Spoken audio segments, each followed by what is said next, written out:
오늘 하나님의 말씀을 보면서 이 사건은 하나님께서 약속하셨던 그 약속이 이루어진 그런 사건을 말해주고 있습니다. 근데 하나님이 약속하신 내용들은 우리가 원하고 바라는 것들하고는 좀 달라요.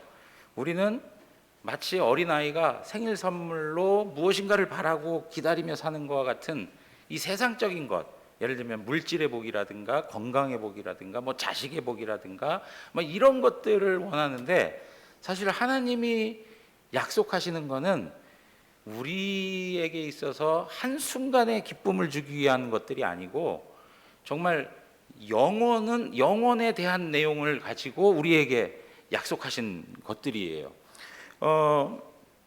하나님께서 아브라함과 사라를 부르셔서 그에게 약속을 하죠. 땅에 대한 약속을 하시고 자손에 대한 약속을 하세요. 그런데 이 약속 자체는 아브라함과 사라만을 위해서 주신 게 아니에요. 그들의 인생만을 복되게 하기 위해서 주신 약속이 아니고 그 약속을 통해서 천하 만민이 복을 얻도록 하기 위한 거예요. 아브라함을 부르신 목적도 그렇고 아브라함에게 자손을 주시는 목적도 천하 만민이 복을 얻도록 하기 위해서 그런 거예요. 어떤 겁니까? 창세기 3장에 여자의 후손을 주겠다라고 했어요. 여자의 후손을 통해서 잃어버렸던 하나님의 나라를 회복하시기 위해서 그 여자의 후손을 오게 하여 모든 만민들이 복을 받을 수 있도록 하겠다는 것이 하나님의 뜻하심이에요. 약속하심이에요. 그러니까 아브라함과 사라에게 아들이 주어졌다라고 하는 것은 단지 그 가정의 행복을 위해서 주어진 것만이 아니라는 거예요. 여러분, 우리는 자꾸 우리의 가족, 우리의 어떤 혈통적인 관계 안에서만 생각을 하는데 사실은 하나님의 관점은 그것을 뛰어넘어 있다는 것을 우리 계속 놓치지 마셔야 돼요. 그래서 하나님께서는 이삭을 주시면서 이삭과 아브라함 그 다음에 사라만을 위해서 주신 게 아니라 모든 인류가 그를 통해서 구원함에 이를 수 있도록 하기 위한 하나님의 구원을 완성하기 위한 하나의 과정으로 주신 거예요. 자, 그래서 여러분, 이삭은 아브라함과 사라에게 있어서 한 가정의 자녀이기도 하지만 사실 성경 역사 속에서는 이삭은 약속의 실체이신 예수 그리스도를 보여주는 그림자 역할을 하는 거예요. 이삭은 예표예요. 이삭을 통해서 우리로 하여금 정작 깨닫게 해주고자 하는 것은 뭐예요? 예수 그리스도를 소개해 주는 거예요. 자, 그래서요, 이렇게 하나님께서 약속하신 바를 이 역사선상에서 이루어 가신단 말이에요. 이제 계속 강조해서 말씀드리는 것 중에 하나, 뭐냐? 기독교 신앙은 역사라는 거예요. 사실이라는 거예요. 만들어내고 꾸며내고 헛된 신화가 아니라는 거예요. 역사 속에 있었던 사실을 우리에게 설명해 주고 있는 거예요. 하나님의 구원 역사가 이루어지고 있는 거죠. 하나님이 약속하신 것이 아브라함의 가정 속에 이루어졌어요. 그리고 나서 그 약속이 성취된 걸 통해서 기쁨이 생겨나는 거죠. 기쁨이 생겨나는 거예요. 그러면서 첫 번째 아브라함이 보였던 반응이 뭐였냐 하니까 4절 가서 보세요. 그 아들 이삭이 난 지 8일 만에 그가 하나님이 명령하신 대로 할례를 행하였더라 라고 하는 거예요. 누가 명령하신 대로요? 하나님이 명령하신 대로 할례를 행하였다라고 얘기하는 거예요. 여러분, 하나님께서 그렇게 오래도록 약속하셨던 것을 받고 나서야 하나님이 명령하신 대로 아이에게 할례를 행하는 일이 생겨나요. 그런데 그 이전에 아브라함의 모습을 보면 사실은 순종하기보다는 오히려 하나님의 뜻을 거스리고 하나님 앞에서 연약한 믿음의 모습을 보여줬던 것이 사실이에요. 아브라함의 믿음이 온전하지 못했다, 그래서 온전히 순종할 수 없었다라고 하는 것을 어떤 사건들을 통해서 알 수 있을까요? 4가지로 설명할 수 있어요. 첫째, 기근이 있을 때 약속하신 땅에 머물지 못하고 어떻게 합니까? 애굽으로 내려가요. 두 번째, 애굽으로 내려가서 자기의 아내를 뭐라고 속여요? 누이라고 속여요. 그리고 이러한 속이는 문제는 25년의 세월이 흘러서도 그랄 왕 아비멜렉에게 갔을 때에도 역시 똑같이 자기의 아내를 누이라고 속였습니다. 그리고 자녀에 관해서 이야기할 때 하나님이 약속을 해주셨지만 그것을 믿지 못하고 양자를 삼아가지고 양자인 엘리에셀에게 복을 주십시오라고 하나님 앞에 데리고 나서요. 하나님이 아니라고 그러죠. 내 씨가 상속자가 될 것이다 라고 얘기하죠. 그러면서 하늘의 별들도 보여주고 바다의 모래알처럼 너 자손을 많게 하겠다라고 말씀을 해주세요. 그리고 나서 또 그 약속을 부여잡지 못하고 16장에 가면 어떤 일이 벌어집니까? 하갈을 통해서 이스마엘을 낳게 되죠. 여러분, 이러한 거 하나하나를 놓고 보면 아브라함이 하나님이 말씀하시고 약속하신 거에 대해서 온전하지 못한 신앙을 가지고 있었다는 걸 너무나도 잘 알 수 있는 거예요. 아브라함이 만만하게 보이십니까? 만만하게 보일 정도로 그렇게 연약함이 있는 거예요. 아브라함은 믿음의 그 큰 산과 같이 보이질 않아요. 지금의 과정에서는 아브라함은 우리하고 너무 똑같은 그런 모습을 가지고 있다는 것을 성경이 말해주고 있어요. 그래서 오늘 본문에서 강조하고 있는 바가 뭐냐면 여호와께서 말씀하신 대로라는 거예요. 여호와께서 말씀하신 대로.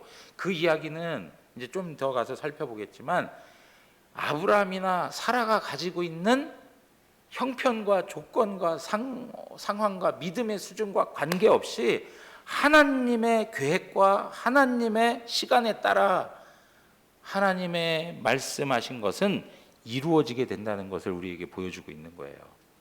자, 이러면서 하나 이제 오늘 본문이 우리에게 강조해주고 있는 게 있어요. 그게 뭐냐면 1절 가서 보세요. 1절 가서 보시면 여호와께서 말씀하신 대로, 이 말씀하신 대로라고 하는 말이 강조돼요.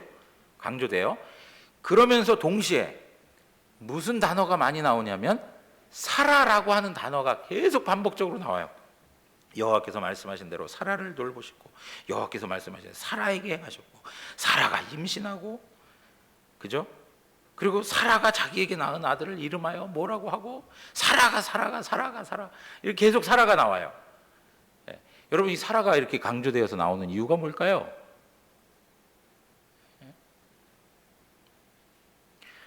사라가 강조되어져 나오는 것은 사라가 아이를 낳을 수 없는 불임의 상태에 있었다는 것을 알려주고 있는 거예요. 이 사라가 누구입니까? 어떤 사라입니까? 아이를 낳을 수 없었던 사라라고 하는 거예요. 사라가 놓여있던 현실 자체는 하나님의 약속이 이루어질 수 없는 그런 현실이었다는 거죠. 그런 상태였고 그런 상황이었어요. 도무지 인간적으로는 말이 안 되는 그런 상태에 있었다는 것을 말해주고 있는 거예요. 그러니까 사라가 자기 자신을 너무 잘 알잖아요. 나는 아이를 낳을 수가 없어. 그러니까 어떻게 해야 될까? 하갈을 통해서 아이를 낳는 게 어떻겠소? 라고 제안을 하죠. 여러분, 여기에 기록된 이 사라가 사실은 아브라함도 믿음이 없었지만 사라 자신도 믿음이 없었기에 사라가 아브라함에게 여종 하갈을 통해서 아이를 낳아 상속자가 되게 하는 것이 어떻겠소? 라고 얘기하는 거예요. 하나님이 능력이 없는 것 같으니까, 하나님은 깜깜무소식이니까 우리가 하나님의 일을 도모해 봅시다. 하나님을 도와주십시다. 우리의 수단과 방법을 다 동원해서 한번 일을 만들어 봅시다. 그 좋은 방법이 하갈을 통해서 자녀를 낳으시죠 라고 하는 거예요. 철저히 인간적인 전략을 동원했던 사람이 바로 사라라고 하는 사람이었어요. 그런데 사라의 방법을 통해서 어떤 결과가 이루어졌습니까? 하나님이 그것을 인정하고 하나님이 그것을 기뻐했습니까? 하나님 그것을 인정하거나 기뻐하지 않았어요. 오히려 사라의 가정에 불화가 생기기 시작했어요. 하갈과의 관계도 틀어지게 되었어요. 그리고 또 어떻게 됐습니까? 나중에 태어났던 이스마엘과 나중에 태어난 이삭이 관계에서 어떤 일을 당해요? 이스마엘이 이삭을 괴롭히는 일을 경험하죠. 그리고 나서 그러한 관계의 문제는 그 당대에만 있었던 것이 아니고 역사적으로 쭉 내려와서 이스마엘의 후예와 이삭의 후예들이 계속적으로 싸우고 있는 현실이 오늘날 역사 속에 그대로 반영되고 있어요. 인간의 수단, 인간의 능력, 인간의 전략, 그런 것들을 다 동원해서 하나님의 뜻을 이루려고 했지만 결국에는 뭐예요? 인간이 만들어낸 건 다 썩을 것밖에 없고 다 문드러질 것들밖에 없어요. 네.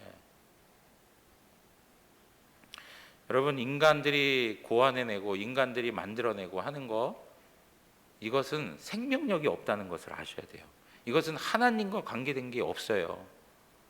그래서 성경에서도 보면 성전에 대해서 그 건축을 하거나 할 때에도 하나님이 고안한 걸로 설명을 하잖아요. 하나님 명령하신 대로. 인간들이 제안하거나 인간들이 고안한 방법을 쓰지 않으세요. 그 이야기는 인간은 인간 스스로를 구원할 수 없다는 것을 담고 있는 거예요. 네. 여러분, 그렇기 때문에 사실은 이들은 하나님이 약속하신 그것에 대해서 정말로 믿음을 가지고 순종했어야 되는데 순종 대신에 뭐예요? 인간적인 방법을 계속 도모한 거예요. 믿음이 없으니까 인간적인 방법을 다 제 성향이요, 원래 철저히 계획적이고요, 짜임새 있고요. 제가 얼마나 전략가인데요. 그 성향이 중요한 게 아니에요. 하나님의 뜻하심이 중요한 거고 하나님이 무엇을 기뻐하시는지가 중요한 거예요. 여러분, 오늘 우리의 삶의 모습에도 마찬가지예요. 가정 삶의 모습, 가정에서 일어나는 일들도 그렇고 우리 직장과 사업장에서 일어나는 일들 속에서도 하나님이 기뻐하시고 하나님 원하시고 하나님께서 이 성경 말씀을 통해서 우리에게 허락해 주신 뜻하심이 어떠한 것인가를 고민하고 묵상하고 그것을 생각해 봐야 되는 거예요. 그런 거는 완전히 다 담쌓고 그냥 내 생각과 내 판단대로 내 경험대로 내 수단과 방법을 동원해서 일을 해보세요. 잠시 되는 것 같아 보여도 어느 순간 다 무너져 버리는 거예요. 마치 모래에 의해 지은 집처럼 바람 불고 창수가 나면 그냥 한순간에 무너져 버리는 거예요. 하나님의 뜻하심과 하나님의 음성에 대해서 완전히 다 가려져 있어요. 유리천장이 돼 있어요. 하나님이 말씀하시는데도 불구하고 하늘은 보이는데 들리지를 않아요. 하나님의 말씀이 우리에게 무엇을 원하시는지, 하나님이 우리에게 무엇을 약속하셨는지, 하나님께서 하나님이 원하시고 기뻐하시는 방식으로 우리에게 어떻게 설명해 가시는지, 이러한 것들에 대해서 깊이 생각해야 되는 거예요.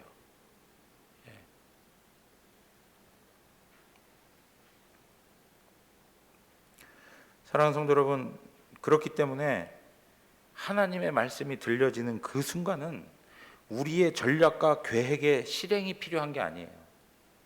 우리의 인간적인 노력과 수단 방법이 필요한 게 아니고 하나님이 약속하신 것에 대한 믿음과 순종이 요구되는 거예요. 그러니까 아브라함이 하나님이 약속하신 그 놀라운 일들이 이루어진 사건을 보고 나서야 하나님의 명령대로 어떻게 해요? 할례도 행하는 거예요. 그리고 더 나아가서 하나님께서 어떻게 하십니까? 나중에 22장에 가서는 아들 이삭까지 죽이라 라고 하는 그 말씀까지 순종할 수 있는 믿음으로 하나님이 키워가시는 거예요. 여러분, 우리는 다 아브라함하고 똑같아요.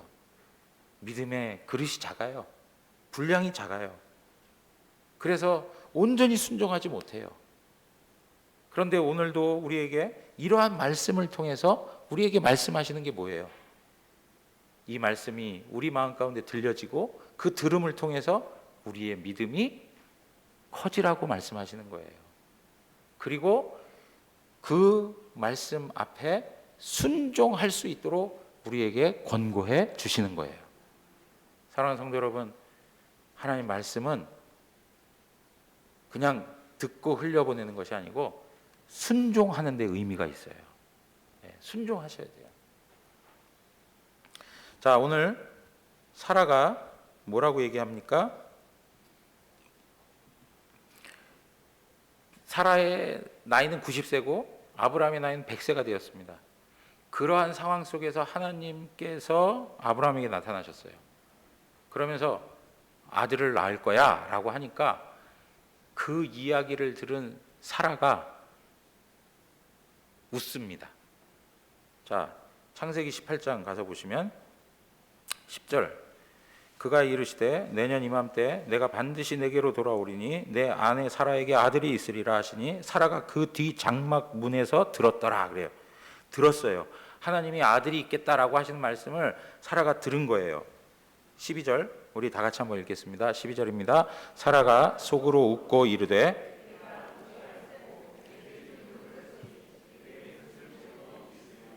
네, 사라가 속으로 어떻게 했다고요? 웃었습니다. 웃었어요. 그러니까 여호와 하나님께서 아니 사라가 왜 웃냐 도대체? 도대체 왜 웃니? 라고 이야기하는 거예요. 너 그 비웃음이냐? 굉장히 이렇게 불쾌한 마음을 가지고 표하듯이 웃어? 라고 하는 그런 정서를 가지고 말씀하는 거예요.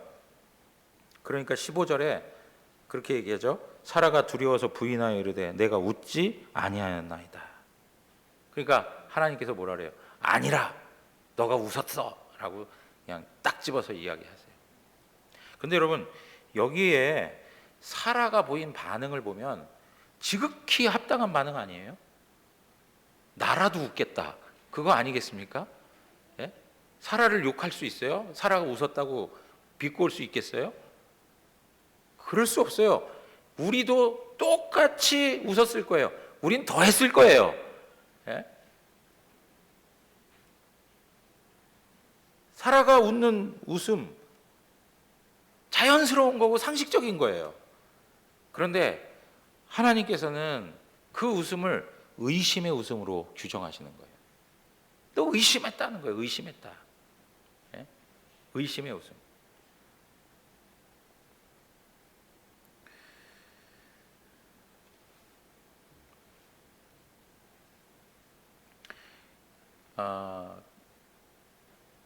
사실은 사라가요 하나님의 약속을 기다리면서 오랜 세월 기다리는 동안 많은 상처와 아픔도 있었습니다.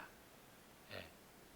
뭐 자기를 누이라고 하는 남편의 그런 모습들을 보고 그리고 또 하가를 통해서 업신여김도 당하고 사실 많은 마음고생을 한 사람이에요.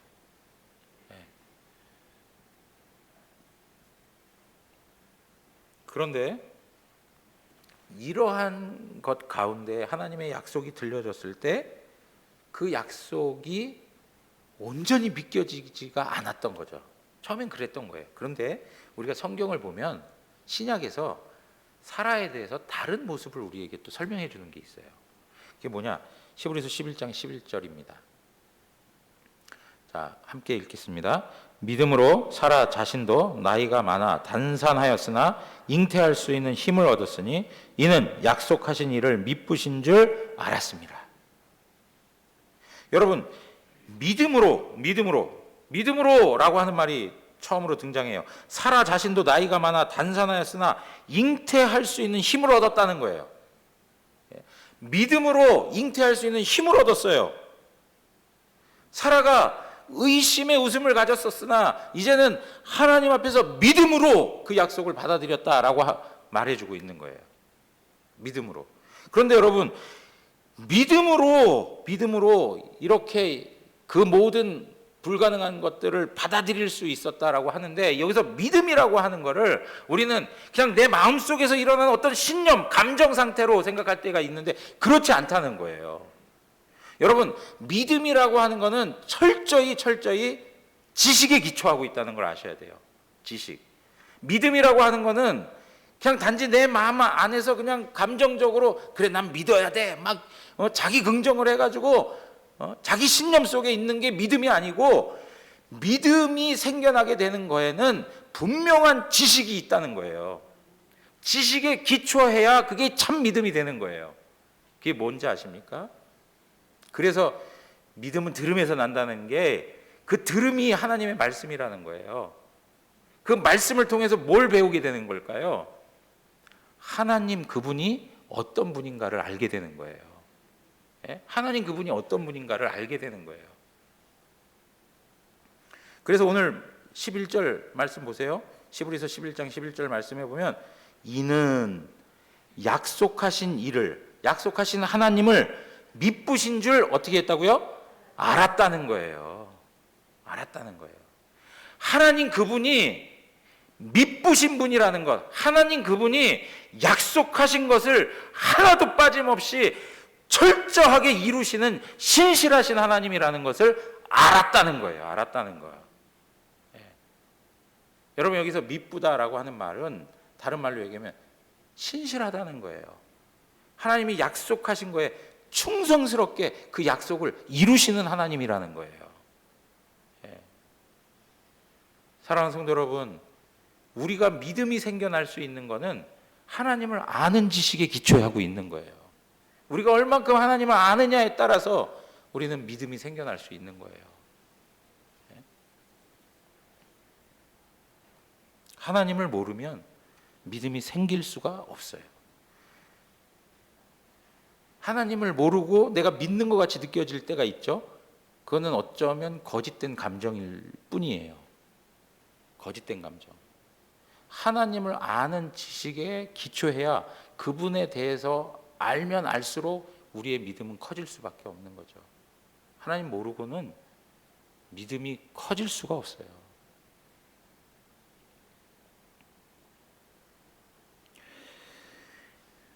여러분, 이렇게 하나님께서 약속의 말씀을 허락했을 때 의심의 웃음을 가졌는데요. 그렇지만 믿음으로 그 약속하심을 바라보면서 살았던 사라에게 하나님께서 어떻게 하세요? 오늘 말씀을 보니까 그 약속대로 응답해 주셨어요. 그 약속대로 아이를 허락해 주셨어요. 여러분, 사라가 그 아이를 갖게 되고 얼마나 기뻐했을까? 예? 얼마나 기뻐했을까? 천국 가가지고 꼭 물어보세요. 예? 얼마나 기뻐했는지, 그 아이가 탁 들어섰을 때 얼마나 기뻐했는지. 예? 여러분, 처음에는 의심의 웃음을 가졌던 사람이에요. 그러나 이제는 그 기쁨을 표현할 수가 없어요. 그 기쁨의 크기를 말할 수가 없어요. 너무나도 기뻐하는 거예요. 너무나도 기뻐요. 근데 여러분, 이러한 모습들을 우리에게 보여주는 이유가 뭘까요? 그것은 약속의 실체이신 예수 그리스도가 오셔야만 우리에게 진정한 기쁨이 올 수 있다는 걸 말씀해 주는 거예요. 하나님께서 약속하신 씨 이삭이 왔을 때에 사라는 기뻐할 수 있었어요. 그 전에 이스마엘이 태어나도 기뻐할 수가 없었어요. 하나님께서 약속하신 그 씨가 와야만 사라는 기뻐할 수 있었던 거예요. 이것을 통해서 우리에게 증거하고 있는 바는 약속의 실체인 예수 그리스도가 오셔야만 우리에게 있어서 진정한 기쁨이 올 수 있다는 거예요. 그리고 그 예수 안에서 우리는 행복할 수 있다는 걸 말해주는 거예요. 여러분, 여기서 기쁨이라는 말을 다른 말로 바꿔서 얘기하자면 행복하다라는 거예요. 그런데 이러한 사실들이 언제 이루어졌느냐? 예수님이 초림 때에 분명히 나타났어요. 여러분, 동방 박사들이 예수 그리스도를 지시하는 별을 보고도 어떻게 했다고 표현하고 있냐면 매우 기뻐하였다라고 얘기하고 있어요. 매우 기뻐하였다. 예수 그리스도가 오신 그 자체에 대해서 동방 박사들은 큰 기쁨이 있었다라는 걸 말해주고 있어요. 그 다음에 두 번째, 엘리사벳 기억하십니까? 엘리사벳 누구죠? 세례 요한의 어머니예요. 세례 요한을 뱃속에 배었을 때 마리아가 그를 찾아갔습니다. 그럴 때에 뱃속에 있는 마리아의 뱃속에 있는 예수 그리스도를 보면서 이 뱃속에 있던 세례 요한이 어떻게 했다고요? 뛰놀았는데 기쁨이 충만하였다고 했어요. 복중에서 기뻐한다라고 얘기 표현하고 있어요. 자, 그리고요, 천사가 목자들에게 나타나서 예수 그리스도께서 오셨다는 것, 메시아가 오셨다는 것을 일러주면서 뭐라고 얘기했냐면 큰 기쁨의 좋은 소식을 전한다라고 얘기했어요. 여러분, 진정으로 우리가 기뻐할 수 있는 약속, 정말로 우리의 생애에 영원한 기쁨을 줄 수 있는 약속은 오직 예수 그리스도밖에 없습니다. 다른 것으로 우리는 기뻐할 수가 없어요. 이 세상의 것으로 채운들 한순간 기쁨이 있을 수 있어요. 그러나 지속적일 수는 없어요. 지속적이고 영원하며 그 놀라운 크기의 기쁨은 오직 예수 그리스도 안에서만 주어질 수 있는 거예요. 그래서 여러분, 우리의 삶의 시점에서 놓고 보면 하나님께서는 우리에게 또 다른 약속을 하셨어요. 내가 올라간 그대로 다시 오리라 라고 얘기하셨어요. 예수님께서 다시 오시겠다라고 하는 그 약속, 이 땅을 살아가는 성도들이 눈물을 흘리고 고통 가운데에서 아파하고 신음하는 그 모든 것들이 다 사라지고 하늘의 영광과 오직 세상에서 경험할 수 없는 큰 기쁨을 누릴 수 있는 유일한 방법은 예수 그리스도가 다시 오시는 걸 통해서 이루어지는 거예요. 지금 이삭을 통해서 사라에게 기쁨을 주시는 하나님의 모습은 우리에게 약속의 실체이신 예수 그리스도 안에서 얻을 기쁨이 얼마나 큰가를 말해주고 있는 거예요.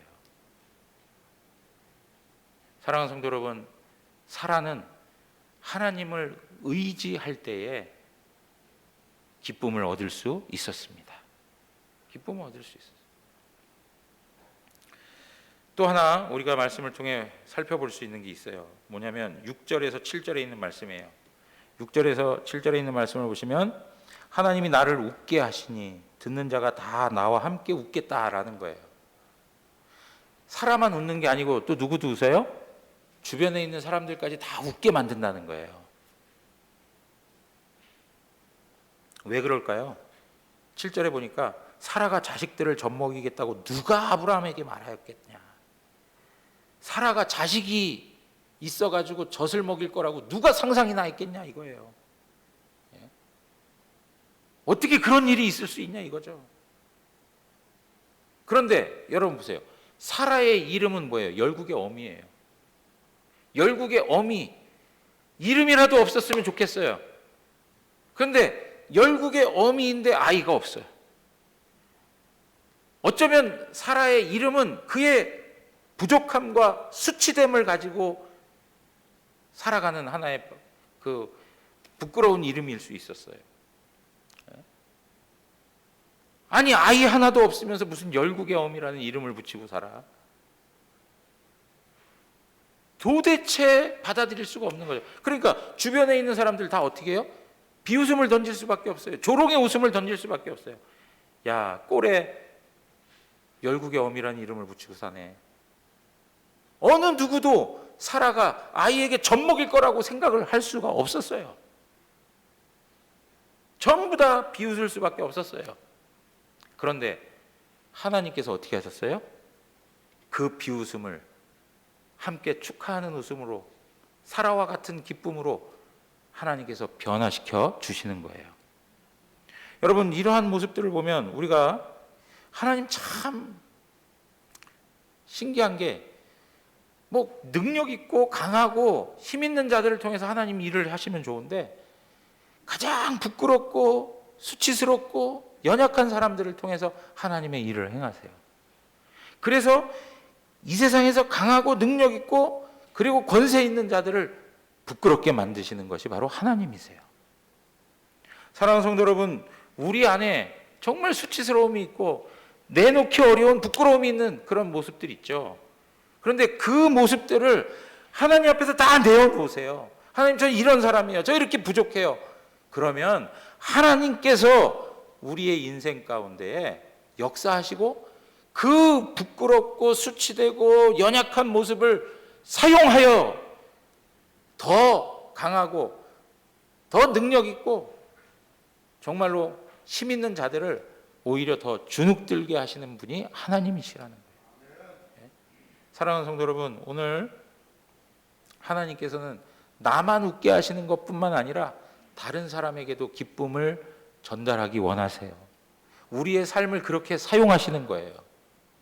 나만 기뻐하는 게 아니라 다른 사람까지도 나를 인해서 행복하게 만드시는 하나님의 역사가 우리 가운데 있다는 거죠. 내가 가진 것 때문에, 내가 가지고 있는 조건 때문에 내가 다른 이에게 행복을 줄 수 있는 삶을 살 수 없다라고 생각한다면 그건 잘못된 생각이에요. 우리가 어떠한 조건과 환경 속에 있어도 아무리 부족한 모습을 가지고 있어도 우리를 통해서 하나님께서는 다른 이에게 유익을 전하시고 행복을 전하시는 분이라는 거죠. 마치 아이를 낳을 수 없는 사라를 통해서 하나님이 역사하시고 그에게 아이까지 주셨던 것처럼 하나님이 우리 인생을 통해서도 그렇게 역사하신다는 겁니다. 사랑하는 성도 여러분, 오늘 우리의 삶에서 기쁨을 누릴 수 있는 방법, 첫째, 나의 계획과 전략을 세우지 말고 철저히 하나님 말씀 앞에 순종하는 거예요. 두 번째는 의심을 갖지 말고 철저히 의존해야 돼요. 세 번째는 나의 연약함을 인정하고 주님께 다 내어놓고 맡기고 하나님의 능력을 구하는 거예요. 그럴 때 하나님께서 우리를 통해서 역사하시고 우리 안에 큰 기쁨을 얻게 하실 줄 믿습니다. 왜 그런지 아세요?